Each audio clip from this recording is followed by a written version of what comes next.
The Tovak Empire ruled this part of the galaxy with pride. Their warships floated like kings in space, and no one dared to challenge their power. Every species in this sector had bowed to them or burned trying, so when the early warning system beeped, no one panicked. Another pirate ship maybe, or a foolish smuggler who had flown into restricted space. Commander Raylan sat back in his chair, sipping dark root wine as the crew read the report. Unidentified signal, one officer said.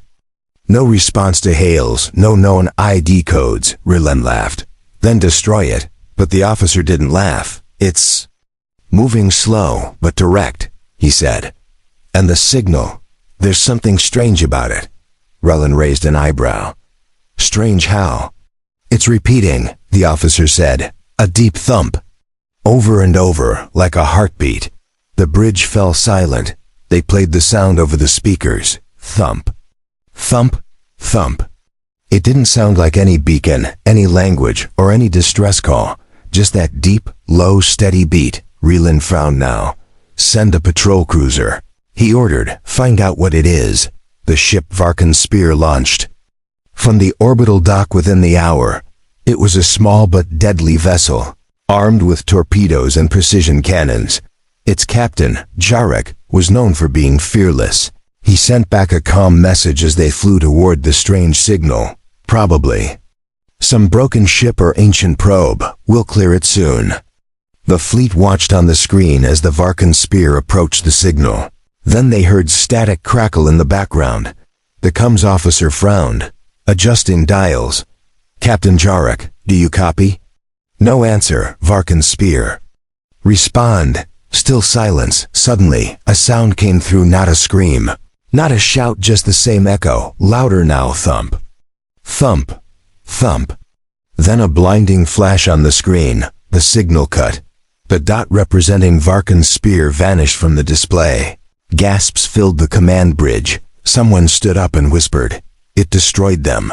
Raylan's mouth was dry. No one saw a weapon fire, he argued. No blast, no movement, nothing. This must be a malfunction. But the black box feed from the cruiser came in just seconds later. The last thing it captured, a dark shape in the distance, silent, still, massive.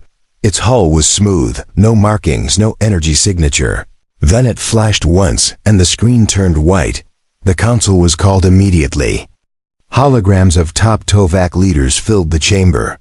Some angry, some scared, some silent. Raylan stood in front of them, repeating the facts, but even he didn't sound confident. What is it? The High Chancellor demanded. A new rebel ship? No. Raylan said slowly. We checked the design. The tech nothing matches. A quiet voice from the science division spoke next. We believe it's not from this quadrant, she said. Maybe. Not even this galaxy, whispers spread. That word? That idea? It returned after centuries of silence. A myth. A warning. A tale told in old military books. Someone finally said it. A human warship. Half the council laughed, the others didn't. Raylan did not. The signal is repeating the same pulse, he said. We traced it. It's sending out a message. What message? The High Chancellor asked. The scientist answered, eyes wide. It says, we are watching. The room went cold. Galactic history was full of stories of how long ago a species called humans appeared. They came from a death world, Earth, a planet so harsh that even their own wildlife was dangerous. For a while, humans explored the stars, built cities on moons, and joined trade networks. Then they disappeared. Some said they destroyed themselves. Others believed they went deeper into space. But all the legends agreed on one thing. If a human ship ever returned, it would not come in peace. Raylan didn't sleep that night. He sat alone in the war room, staring at the recording of the last signal. The ship's shadow moved just a little, and again, that echo played on the speaker. Thump. Thump. Thump. Not a message, not a call for help, but a warning, a predator's heartbeat, and it was getting louder. The Tovak fleet stood silent in orbit. No one wanted to speak, no one wanted to move. All eyes were fixed on the display screen. And on the shadow now floating in deep space, the ship with no name, no ID, no code, just that endless sound, thump, thump. Admiral Krovik was chosen to lead the new task force. He was older than most, a veteran of 50 campaigns. He had crushed pirate lords, enslaved 3 moons, and silenced rebellions. But even he hesitated when the briefing mentioned one word: human. His fleet included 10 destroyers, 4 heavy cruisers, and 1 command dreadnought. Together, they had enough firepower to glass a planet. "Nothing survives this wall," Krovik growled. "Let's end this mystery." They jumped into the sector where the last patrol had vanished. The space looked empty, cold, and still. But the debris told the truth. Pieces of the Varkans. Spear floated lifeless, torn apart by something beyond understanding. Not melted, not shattered, erased. The hull fragments showed clean molecular cuts. No known weapon did that. Suddenly, one of the cruisers screamed over comms. "Contact. Starboard side." "It's just there." The alien fleet turned in sync, and they saw it. A massive vessel, shaped like a jagged crescent, its surface dark and matte. No lights, no engines visible. It made no sound, no motion. It simply existed like a ghost. "In space, scan it," Krovik ordered, voice tight. "No energy output detected," the technician replied. "No radiation, no heat, not even life signs." Another officer leaned forward, trembling. "Sir, it's scanning us." Their scanners showed nothing, but their systems were being probed. Silently, deeply, like invisible fingers digging into their code. Then, the message came again, a soft signal, played in Tovak language. "Leave or be." Unmade, Admiral Krovik stood, rage replacing fear. "This thing thinks it can threaten the Tovak Empire," he shouted. "Fire!" All ships fire at will. Lasers, plasma bolts, and torpedoes roared through space. The Human Warship didn't move. Explosions filled the void enough to tear apart moons. Smoke and static blurred the screens. But when it cleared, the warship was still there, untouched. Unburned, watching, Krovik stared in disbelief. How did it survive that? Before anyone could speak, the warship moved.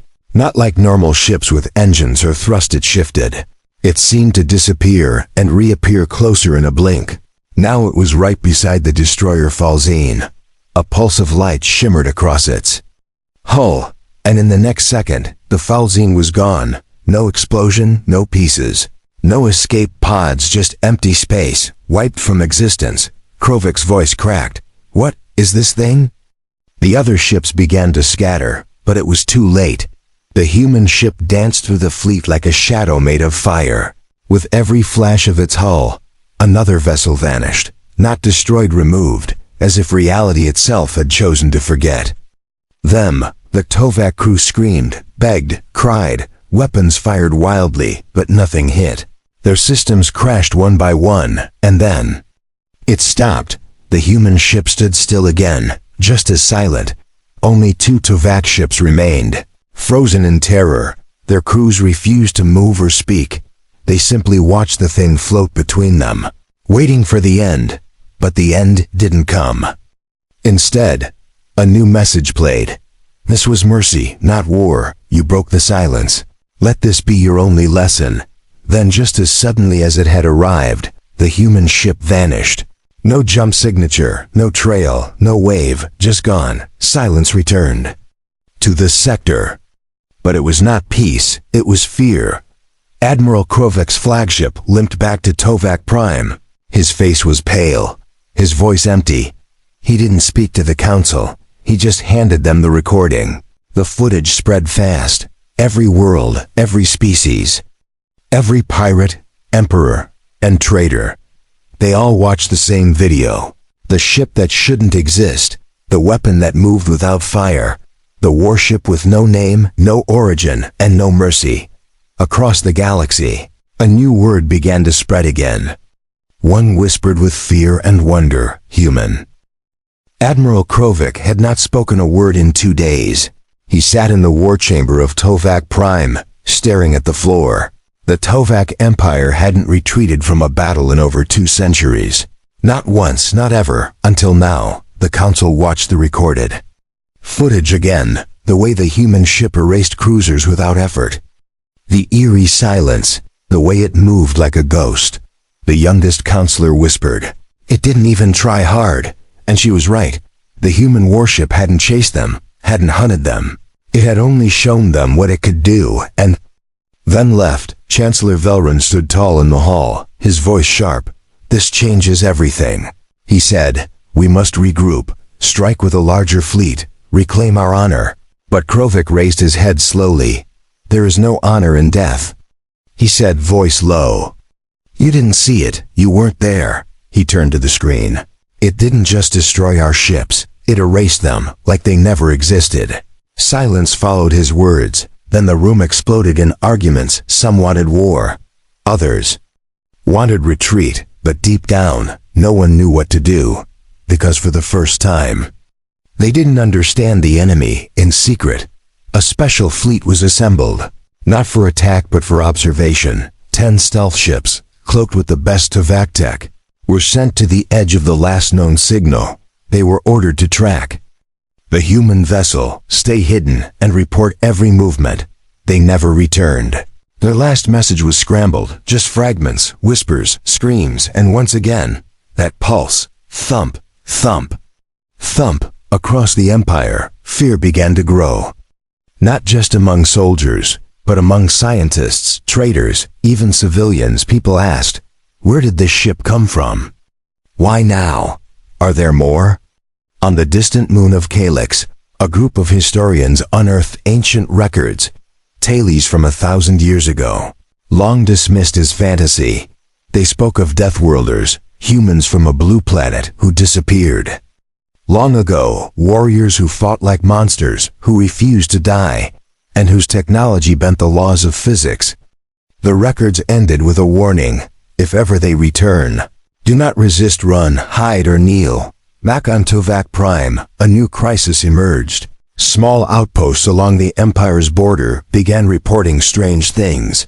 Ships losing power for no reason, sectors falling silent, entire colonies vanishing from maps overnight. No proof, no sign of attack, just gone. As if something was testing the Empire. Slowly, quietly, and without mercy, High Chancellor Velron called for a full military lockdown. Defense grids activated, civilian ships grounded, border patrols tripled. The Empire began to feel like a cage, but no one complained, not when every shadow in space felt like eyes watching them. Then, one morning, a new signal was detected. Not an attack, not a distress call, but a message, played across all known frequencies. Simple, clear, and terrifying. Return what is ours. Everyone knew what it meant. The humans had come for something, but no one knew what. Krovik stood before the Council again, tired, broken, and certain. They don't want war, he said. They want us to remember who they are. But what do they want returned? Someone asked. Krovik stared at the stars on the monitor. I think they mean everything. Elsewhere, in the deepest parts of space, a group of alien slavers panicked. They had taken a human years ago. One of the few ever captured, they thought. No one would notice. After all, Earth was long forgotten. But now, they feared retribution. Whispers turned to terror. Give her back, someone said. Before that ship finds us. The slavers loaded her onto a transport and sent her toward neutral space. They didn't ask questions. They didn't wait for permission. They just prayed. Back on Tovak Prime, Krovik watched the sky through his chamber window. He had seen the face of the future, and it wore no crown, no banner, no mercy, just silence and the promise of unstoppable power. For the first time in 200 years, the Tovak Empire had done something unthinkable. They had retreated, and in the quiet halls of command, that word hung heavier than any defeat. Human, a name once buried by time, now spoken only in whispers and nightmares. The great council of the Tovak Empire met in the marble halls of the inner citadel. It was the safest place in the galaxy, shielded, guarded, hidden behind layers of defense. Or so they believed now. Those walls echoed not with pride but with fear. The lights were dim, voices low, and guards restless. A thick silence sat in the room. Each counselor had watched the recordings, each had read the reports, and none wanted to speak first. At last, Chancellor Velrun slammed his fist on the table. "This is madness," he shouted. "We are the rulers of 1,000 systems. How can we tremble over one ship?" His words stirred some courage in the room. A few nodded, some even forced a nervous laugh. But no one really agreed. Admiral Krovik stood across the room, looking older than ever. He had stopped wearing his medals. He didn't even bring a weapon anymore. He had already seen the truth, and it haunted him. "Did you not see the cruiser vanish without a sound?" Krovik said calmly. "That was not destruction, Chancellor. That was removal. Propaganda," one counselor spat. "Our ships were faulty, our crews weak." Krovik stepped forward slowly. "They weren't weak," he whispered. "They were erased before they could scream." The science division entered next, carrying a glowing cube. They placed it in the center of the room, and it began to play the final data logs from the stealth fleet. The screen showed blackness, static, then sudden flashes. Each time the same. One moment, 10 ships were watching, the next only black space, and then, that sound. Thump. Thump. Thump. The science officer spoke, his voice shaking. "We enhanced the signal and found something buried inside the pulse." He tapped the cube, and the sound changed slightly. Underneath the thumps was a voice, low, steady, calm, speaking in Galactic Standard. "You took our own. You called us myth. Now you remember." Gasps spread through the council. "That voice is human," someone whispered. Another shouted.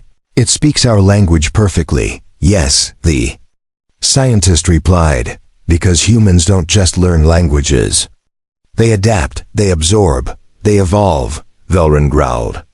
"So what now? We fall to our knees? Beg for mercy from a myth?" Krovik didn't answer. Instead, he turned to the screen, showing a galactic map. He zoomed in on the sectors where outposts had gone silent. Dots blinked red, each one a colony that no longer responded. No signs of attack, no energy spikes. Gone. The pattern was spreading, not fast, not random, controlled. "We are being surrounded," Krovik said. "Not with warships, but with silence." The council erupted again. Some demanded new weapons, some called for allies. A few suggested surrender. But Velrun slammed his staff again, shouting, "I refuse to believe one ghost ship can bring down the Empire." Krovik stepped forward one last time. "It's not just a ghost," he said. "It's a message." Doors opened suddenly. An officer ran in, breathless. "Signal from the outer rim," he shouted. "A Tovak slave ship just exploded. No survivors, except one." The room turned silent. "Who?" Velrun asked. The officer swallowed hard. "A human girl. She's alive. And she's asking for Earth." No one said a word. The silence returned, heavier than before. The myths were true. The rumors were warnings. And now the past had come. Back with vengeance in its shadow, far beyond the council. Somewhere deep in forgotten space. The warship floated in the darkness. Its engines were cold. But it moved anyway, not by thrusters, but by will. Its hull was old, patched, and full of scars. But its eyes were bright blue sensors glowing like stars. Inside, a figure sat in the command seat. Human, silent, staring at the map. Dozens of red dots glowed. Tovak colonies. Slave ports, war camps, targets, each one marked not with coordinates, but with names of the taken. The ship whispered again, "Return what is ours." The voice echoed across space, not loud, not angry, just final. Back in the Citadel, Chancellor Velrun rubbed his temples. "What if we gave them the girl?" He asked slowly. "What if that's all they want?" Krovik's eyes narrowed. "They want more than the girl," he said quietly. "They want respect, they want justice, They want remembrance, and they will take it, with fire or with silence. The planet Delmora 6 spun slowly beneath green clouds. It was a Tovak colony world rich in resources, guarded by orbital weapons. It also held something else, a hidden mining camp, where slaves worked until their bodies gave out, one of those. Slaves was human. Her name was Mara. She had no memory of how she got there. Only pain, chains, and the cold stone under her feet. She had grown thin, quiet, and invisible. The guards called her the Broken One, but deep inside her something had never died.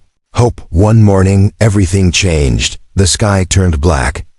Not with clouds, but with a shape. A long, jagged shadow stretched across the entire horizon.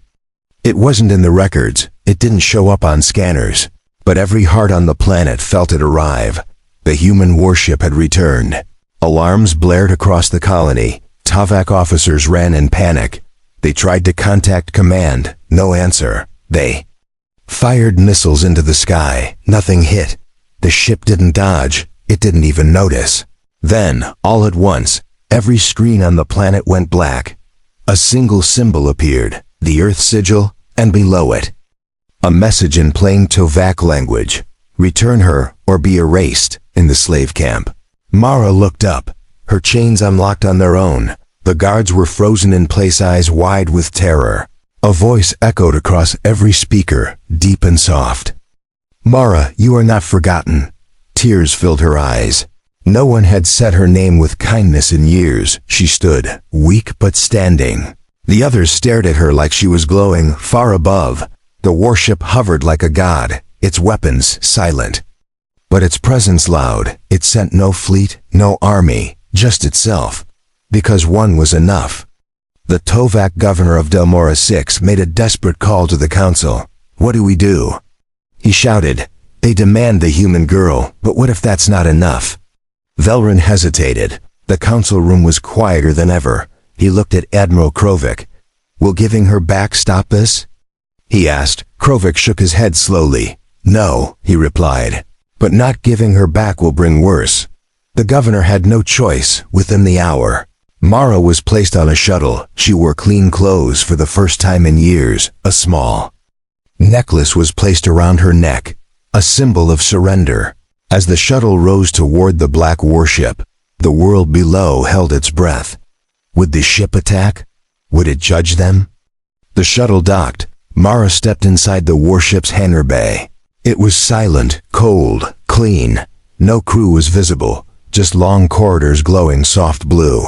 Then, footsteps. A human man appeared, tall, armored, and tired. His eyes locked on Mara's. Welcome home, he whispered. She collapsed in his arms, sobbing. He held her like she was made of glass. You remembered, she cried. Always, he said. Back on the planet, the warship turned slowly, its engines lit. But it did not fire, it simply left. The entire colony watched in silence, and then power returned. Weapons came back online. Screens blinked awake, but no one dared move. No one dared speak. A message remained on every screen. This time we showed mercy. Next time we won't. News of the event reached every corner of the galaxy. Species that had ignored the rumors now paid attention. They saw the footage, the ship, the surrender, the return of the girl, and they asked the same question. If humans save their own with this kind of power, what will they do to their enemies? On neutral stations, aliens whispered. On merchant ships, tales spread like fire. The phrase "the human returns" became the name of a new song. A warning wrapped in rhythm. The Tovak Empire sat in silence. They had returned the girl, yes, but they had not ended the threat, because now humans were watching, and they weren't hiding anymore. They were waking up, one warship at a time.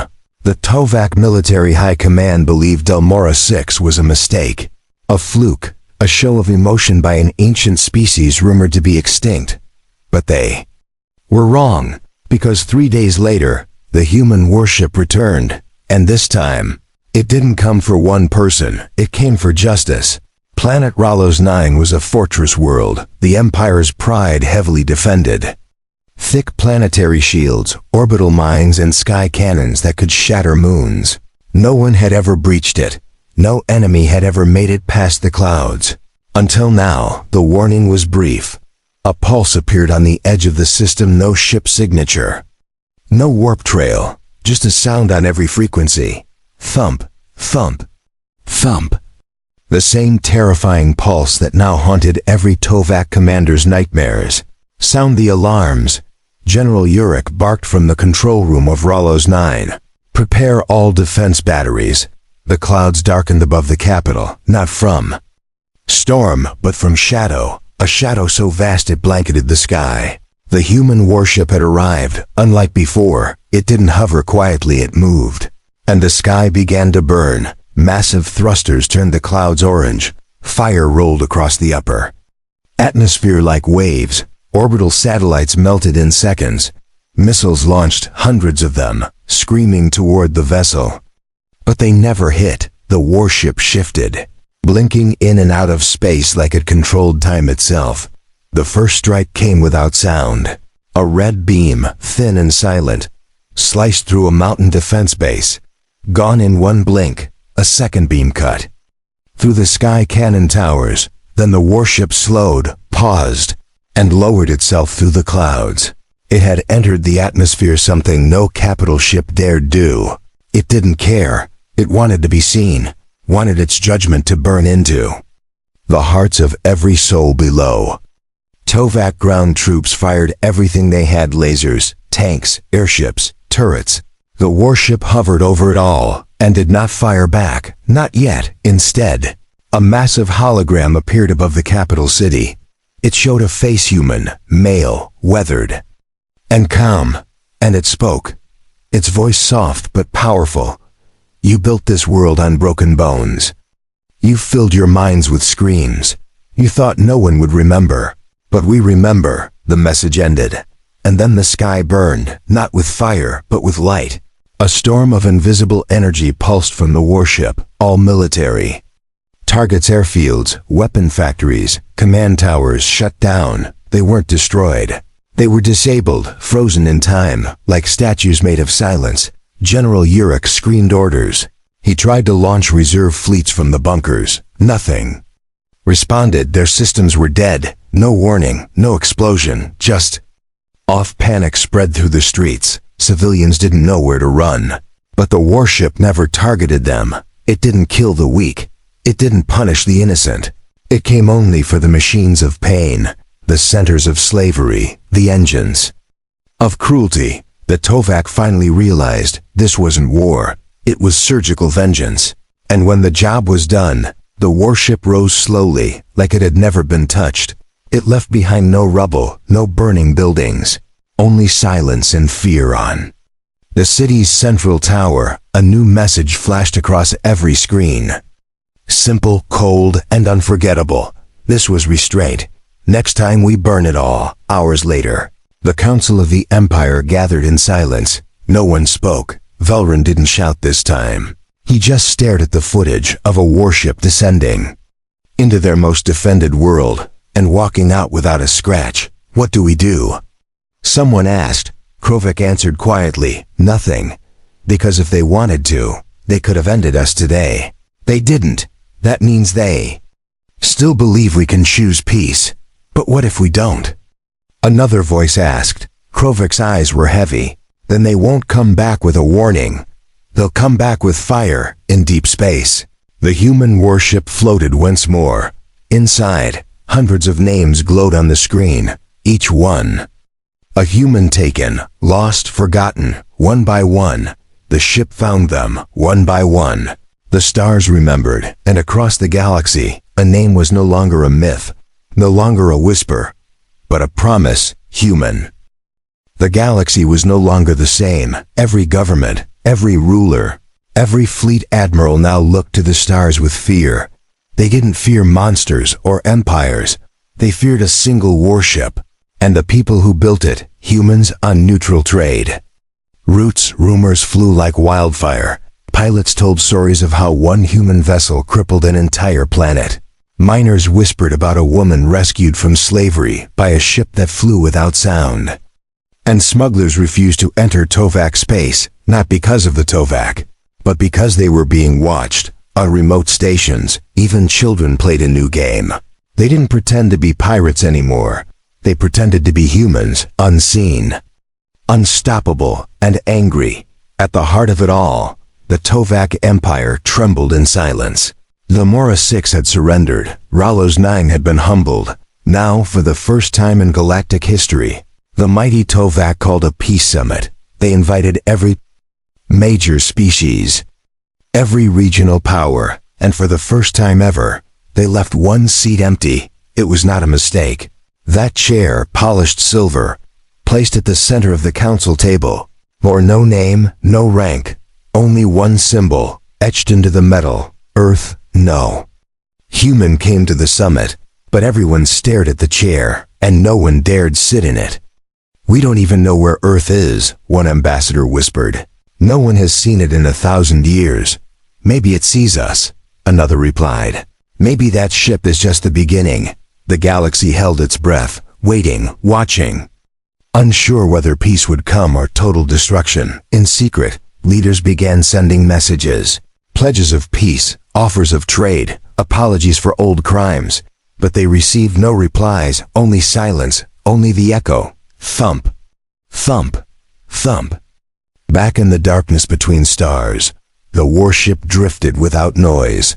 It had no flag, no nation, no crew, only its purpose. Inside, screens showed maps of thousands of systems, each one slowly blinking with new data. The ship wasn't just looking for humans, it was tracking everyone who had taken them.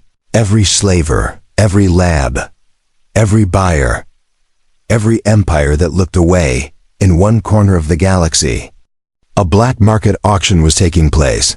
Aliens gathered to sell rare creatures, artifacts, and prisoners. Then the lights flickered, and all screens went blank. A new symbol appeared, a glowing Earth emblem, followed by 2 words: "We see, within." Seconds, the auction house exploded from the sky. The warship never even entered orbit. It simply opened the clouds and let the stars burn through. Back on Tovak Prime, Chancellor Velron stepped down quietly. He disappeared from public view. Some said he fled. Others claimed he was taken.